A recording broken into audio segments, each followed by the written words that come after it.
DD Tamil நேயர்களுக்கு அன்பு வணக்கம். நம்ம என்றைக்குமே உடலை ஆரோக்கியமாக பாதுகாப்பதற்காக பல உணவுகளையும் மூலிகைகளையும் ஆயுர்வேதத்தில் சொல்லியிருக்காங்க.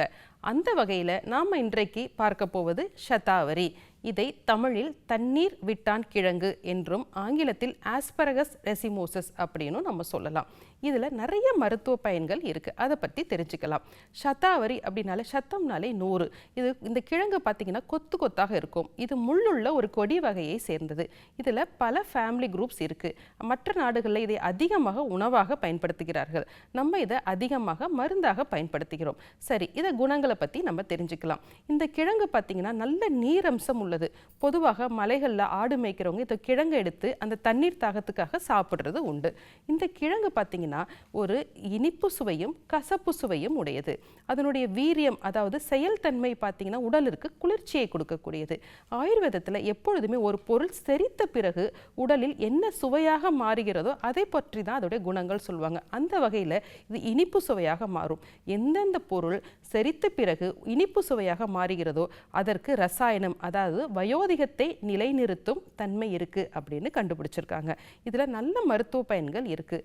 என்னென்ன இருக்குன்னு பார்க்கலாம். இது பெண்களுக்கான ஒரு ஆகச்சிறந்த மூலிகை. மேலும் மூலிகைகளின் அரசி அப்படின்னே நம்ம சொல்லியிருக்கோம்.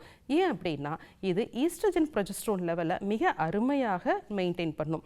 எப்படின்னா ஒரு குழந்தை பருவமடைந்த பிறகு அவங்களுடைய மாதவிடாய் சைக்கிள் ரொம்ப இர்ரெகுலராக இருக்கும். சில பேருக்கு பார்த்தீங்கன்னா ஆன்ஓவுலேட்டரி சைக்கிள் காரணமாக அதிக உதிரப்போக்கு இருந்து உடல் சூடடையும். இதனால் அவங்களுடைய உடல் இளைத்து போதல், நீர் வேட்கை அந்த மாதிரி இருக்கும். அந்த மாதிரி இடத்துல இந்த ஷதாவரியில் செஞ்சிருக்க நம்ம லேகியமாகவோ அல்லது பொடியாகவோ நம்ம கொடுக்கும் பொழுது அந்த உடல் நன்றாக பலமாகும். மிடில் ஏஜில் பார்த்தீங்கன்னா ஓவுலேட்டரி ஃபேஸில் அவங்களுக்கு சரியான ஃபாலிகுலர் உற்பத்தி ஆகலை, அந்த உடம்பானது வாதமானதும் பித்தமானதாகவும் இருக்குது அப்படின்னா அந்த சமயத்தில் அவங்களுக்கு ஷதாவரியை நம்ம கொடுக்கும் பொழுது அந்த ஃபாலிகுலர் ஃபேஸ் கரெக்டாகி கருமுட்டை சீராக வளர்வதற்கும் இது உதவியாக இருக்குது. மேலும் பார்த்தீங்கன்னா மாதவிடாய் நிற்கும் காலத்தில் உடம்புல வாதமும் பித்தமும் அதிகரித்து ஒருவித வறட்சியும் எரிச்சலும் இருக்கும். நிறைய பேர் சொல்லுவாங்க அந்த மாதவிடாய் நிற்கும் காலங்களில் எனக்கு கால்களில் எரிச்சல் இருக்குது, காதுகளில் எரிச்சல் இருக்குது, தூக்கமின்மை இருக்குது, நாக்கு வறண்டு போகுதுன்னு சொல்லுவாங்க. இதற்கு ஷதாவரி ஒரு அருமையான மருந்து. ஏன்னா இது உடலை வளப்படுத்தும், கபத்தை நன்றாக அதிகரிக்கும், பித்தத்தை நன்றாக குறைக்கும், வாதத்தை நன்றாக குறைக்கும். ஒரு அருமருந்துனே சொல்லலாம்.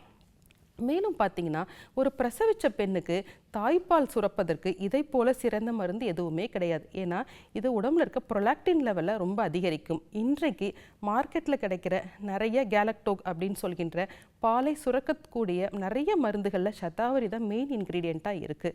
இது ஆயுர்வேதத்தில் பல மருந்துகளில் நம்ம பயன்படுத்துகிறோம்.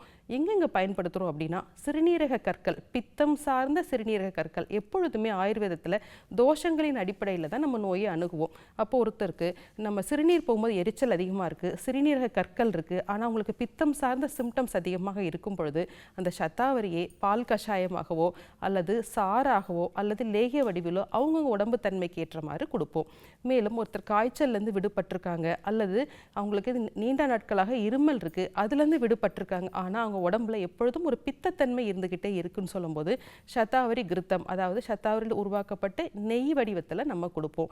இப்படி ஒவ்வொரு கட்டத்திலையும் பித்தத்தின் காரணமாக உடல் இளைத்தல், நோய்வாய்ப்படுதலுக்கு இந்த ஷதாவரி ஒரு பெரிய அருமருந்தாக இருக்குது. இதற்கு அஃப்ரோடேசியக் அப்படிங்கிற ஒரு பால் உணர்வை தூண்டும் ப்ராப்பர்ட்டியும் இருக்குது. சரி, இதை நம்ம எவ்வாறு சாப்பிடலாம் அப்படின்னா இதை நம்ம காய்ந்த ஷதாவரியை நம்ம கஷாயமாக வச்சு சாப்பிடலாம், அல்லது ஃப்ரெஷ்ஷாக இருக்கும்போது 10 to 20 மில்லி சாராக எடுத்து சாப்பிடலாம். ஆயுர்வேதத்தில் என்றைக்குமே கூட்டு மருந்துக்கு தான் நம்ம முக்கியத்துவம் கொடுக்குறோம். ஏன்னா இந்த கூட்டு மருந்தாக கொடுக்கும் பொழுது அந்த மருந்துகளின் வீரியம் அதிகரிக்கும், நச்சுத்தன்மை மாறும். ஷதாவரி லேகியம் ஒரு அருமருந்தாக இருக்குது. இது ரொம்ப நல்ல மருந்து நம்ம சொல்லிட்டோம். இதில் ஒரு சில சிக்கலும் இருக்குது. இது நல்ல கபத்தை அதிகரிக்கிறதுனால உடலை கண்டிப்பாக பருமனடைய செய்யும். ஆகவே கப உடம்புக்காரங்க ஷதாவரியை எடுத்துக்க வேண்டாம். மேலும் ரொம்ப ஹார்மோன் இம்பேலன்ஸ் இருக்கும் பொழுது மருத்துவரின் அறிவுரைப்படி தான் நம்ம எடுத்துக்கணும். ஏன்னா ப்ரொலாக்டின் லெவலையும் இது அதிகரிக்கும். ஆகவே மருத்துவரின் அறிவுரைப்படி ஷதாவரியை நம்ம எடுத்துக்கொள்ளும் பொழுது எந்நாளுமே ஆரோக்கியமாக இருக்கலாம். சரி நேயர்களே, இன்றைக்கு ஷதாவரி என்ற மூலிகை பற்றி நாம் தெரிந்து கொண்டோம். வேறொரு நிகழ்ச்சியில் சந்திக்கலாம். நன்றி.